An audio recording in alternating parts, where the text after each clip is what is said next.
नमस्कार दोस्तों, मेरा नाम है अंशुमन नायक और आप सभी का बहुत बहुत स्वागत है इंडियन डिफेंस न्यूज के डिफेंस टॉक सीरीज में, जहां पर हम रोज नए नए डिफेंस अपडेट्स के बारे में बात करते हैं। तो चलिए देर न करते हुए आज की वीडियो शुरू करते हैं।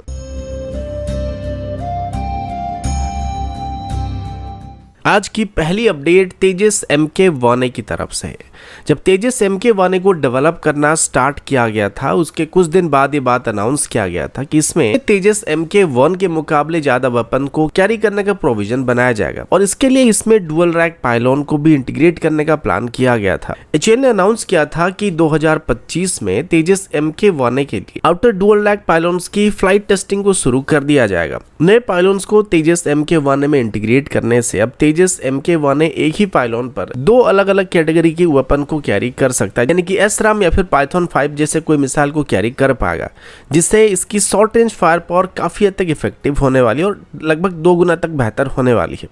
इस डुअल रैक पायलॉन्स को इंटीग्रेट करने का फैसला विंड टनल टेस्टिंग के सक्सेसफुल कंपटीशन के बाद किया गया था, जिसमें तेजस MK1A की स्केल मॉडल को डुअल रैक कॉन्फ़िगरेशन के साथ टेस्ट करना स्टार्ट किया गया था। यह टेस्ट एरोडायनेमिक्स और मिसाइल सेपरेशन प्रोसेस के क्रिटिकल डाटा गैदर करने के लिए किए गए थे। साथ ही HAL ने एक्सटेंसिवली कंप्यूटर सिमुलेशंस को भी कंडक्ट किया था, जिसमें डुअल मिसाइल लॉन्चर का एयरक्राफ्ट के परफॉर्मेंस के ऊपर क्या इफेक्ट पड़ता है उस पर स्टडी किया गया था। विंड टनल और कंप्यूटर सिमुलेशन से मिलने वाली डाटा के साथ HAL की तरफ से प्लान किया गया था कि अगले साल की शुरुआत से ही इसकी कैप्टिव ट्रायल को शुरू कर दिया जाएगा। ये ट्रायल्स पायलॉन्स और मिसाइल इंटीग्रेशन की परफॉर्मेंस को वेरियस फ्लाइट कंडीशन में सबसे पहले चेक करने के लिए करने का फैसला किया गया था और उसके बाद मिसाइल फायरिंग ट्रायल को 2025 की सेकेंड हाफ में कंडक्ट करने का फैसला किया गया है। अगला अपडेट आर्टिलरी एमुनेशन को लेके है। अभी तक हमारी आर्टिलरी फ्लीट में जो एमुनेशन का इस्तेमाल किया जाता था उसके लिए हम ज़्यादातर हमारी ऑर्डिनेंस फैक्ट्री बोर्ड के ऊपर डिपेंड करते थे, लेकिन पिछले कुछ सालों में हमारी कुछ प्राइवेट सेक्टर कंपनी की तरफ से भी स्मॉल आर्म्स और एमुनेशन को मैन्युफैक्चर करने की सेगमेंट में आगे बढ़ने का फैसला किया गया। इसमें से भारत की एक जानी मानी कंपनी अदानी डिफेंस की तरफ से भी आर्टिलरी सेल्स को बनाने की सेगमेंट में आगे बढ़ने का फैसला किया जा रहा है और इसके लिए अदानी डिफेंस की तरफ से कानपुर में अपनी एक बहुत ही बड़ी फैसिलिटी को एस्टेब्लिश करने का फैसला किया गया था, जहां पर मोटार्स और आर्टिलरी सेल्स को बनाया जाने वाला है और यहां पर अप्रैल 2025 से आर्टिलरी गन्स के लिए हाई कैलिबर राउंड्स की प्रोडक्शन को शुरू करने का फैसला किया गया है।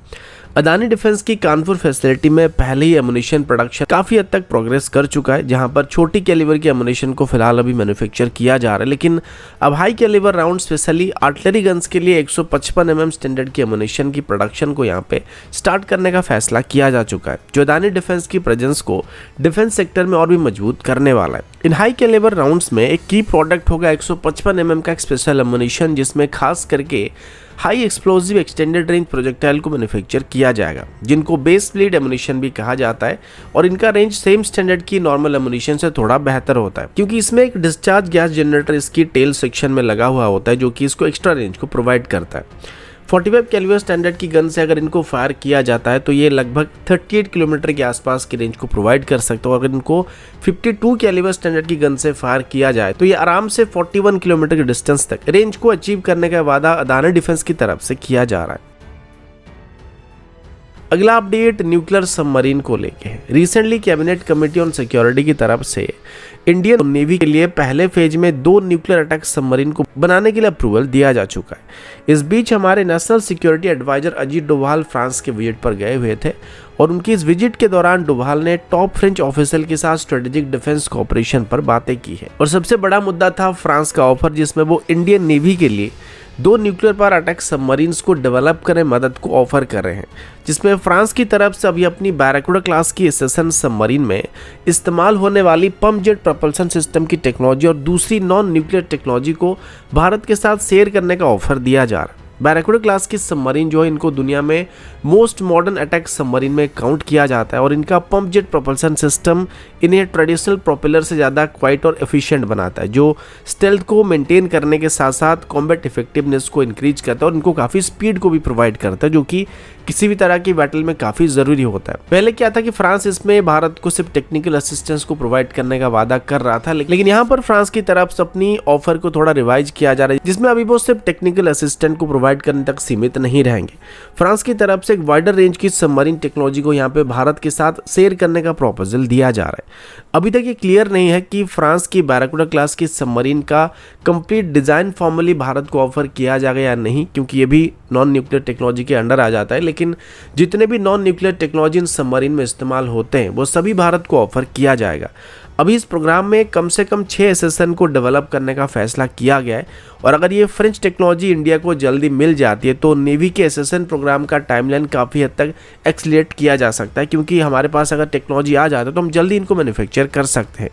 वॉरशिप डिज़ाइन ब्यूरो की बात करें तो इन्होंने पहले भी हमारी न्यूक्लियर पावर सबमरीन को बनाने के लिए इनका कंप्लीट डिज़ाइन काफ़ी हद तक फाइनलाइज कर लिया है, और इसमें पहले से ही पंप जेट प्रोपल्सन सिस्टम को इंटीग्रेट करने का ऑप्शन भी रखा गया है। इसके अलावा भी हमारे कुछ इंडियन कंपनीज की तरफ से भी पंप जेट प्रोपल्सन सिस्टम जैसी कोई सिस्टम को डेवलप करने की कोशिश किया जा रहा है, और इनिशियली उनको इसमें कुछ हद तक सफलता मिल चुकी है, यानी कि स्मॉल स्केल की मॉडल में उनको सफलता मिल चुकी है। लेकिन ये टेक्नोलॉजी भी मैच्योर होने में थोड़ा समय लगने वाला है, जिस वजह से अभी जो इनिशियल 2 सबमरीन्स होने वाला उसमें French origin pump jet propulsion system का इस्तेमाल करने का फैसला किया जा रहा है। और बाद में अगर हमारा इंडिजिनस प्रोपल्सन सिस्टम तैयार हो जाता है तो आगे चल के जो 4 सबमरीन बनाए जाने वाले हैं उसमें हमारे indigenous pump jet propulsion system को इस्तेमाल करने का प्लान किया जा सकता है। तो दोस्तों अभी के लिए इतना ही, मिलता हूँ आपसे अगले वीडियो में, तब तक के लिए जय हिंद, वंदे मातरम।